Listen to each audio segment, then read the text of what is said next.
എൻ്റെ അനുഭവത്തിൽ നിന്നും ഞാൻ പഠിച്ചൊരു കാര്യമാണ്.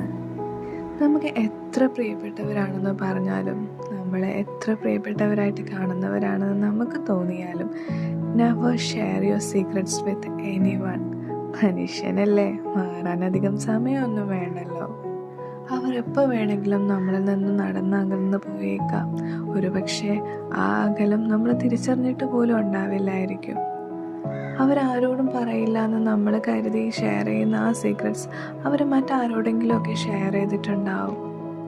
അത് കേൾക്കുന്നവരാണെങ്കിലോ നമ്മുടെ മനസ്സിൽ പോലും വിചാരിക്കാത്ത രീതിക്ക് അതിനെ പുതിയൊരു കഥ മെനഞ്ഞെടുത്ത് പുതിയൊരു വേർഷൻ ഉണ്ടാക്കി മാറ്റിയിട്ടുണ്ടാവും.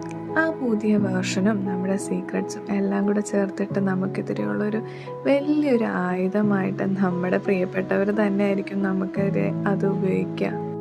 അതൊരു പക്ഷേ നമുക്ക് സഹിക്കാൻ പറ്റിയെന്ന് വരില്ല.